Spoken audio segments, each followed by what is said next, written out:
Kunnickal opticals, Eramallur.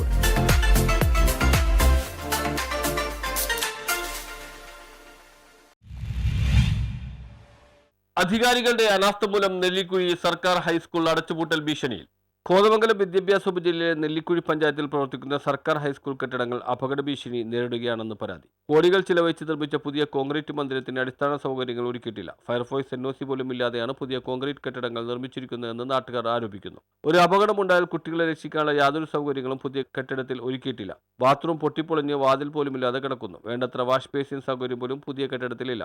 School ground കാട് കയറി ഇഴജന്തുക്കളുടെ ആവാസ കേന്ദ്രമായി മാറിയിരിക്കുന്നു. പഴയ ഓടിട്ട കെട്ടിടങ്ങൾ പൊട്ടിപ്പൊളിഞ്ഞ് അപകടാവസ്ഥയിലാണ്. കാലാവധി കഴിഞ്ഞ കെട്ടിടങ്ങൾ പൊളിച്ചു നീക്കി ഈ പ്രദേശം ഗ്രൗണ്ടാക്കി മാറ്റണമെന്നാണ് പൊതുപ്രവർത്തകർ ആവശ്യപ്പെടുന്നത്. പുതിയ അഡ്മിഷന് 3-4 കുട്ടികൾ മാത്രമാണ് സ്കൂളിൽ എത്തിയിരിക്കുന്നത്. അതും ഇതര സംസ്ഥാന തൊഴിലാളികളുടെ കുട്ടികളാണ്. 2010-15 കാലഘട്ടത്തിൽ ഹൈസ്കൂളാക്കി ഉയർത്തിയ ഈ വിദ്യാലയം 100% വിജയം തുടർച്ചയോടെ മുന്നോട്ട് നീങ്ങിയിരുന്നു. എന്നാൽ കഴിഞ്ഞ കുറേ വർഷങ്ങളായി നെല്ലിക്കുഴി ഹൈസ്കൂൾ തകർച്ചയുടെ വക്കിലാണ്. കഴിഞ്ഞ വർഷങ്ങളിൽ വിജയശതമാനം പുറകോട്ട് പോയതും ജനപ്രതിനിധികളുടെയും അധികാരികളുടെയും PTA അനാസ്ഥ മൂലമാണെന്നാണ് ആരോപണം. വളരെ ചുരുങ്ങിയ ദിവസം മാത്രം സ്കൂൾ തുറക്കാനുള്ളപ്പോൾ പോലും സ്കൂളിന്റെ അന്തരീക്ഷം ഭീതിപ്പെടുത്തുന്നതായി മാറിയതോടെ സ്കൂൾ അടച്ചുപൂട്ടൽ ഭീഷണിയിലാണെന്നാണ് പറയുന്നത്. വളരെ അടിയന്തിരമായി വേണ്ടപ്പെട്ട അധികാരികൾ ഈ സ്കൂളിന്റെ ഉന്നമനത്തിനായി ഇടപെടണമെന്ന് പൊതുപ്രവർത്തകനായ അലി പടിഞ്ഞാറച്ചാലിൽ ആവശ്യപ്പെട്ടു. News bureau, Kothamangalam.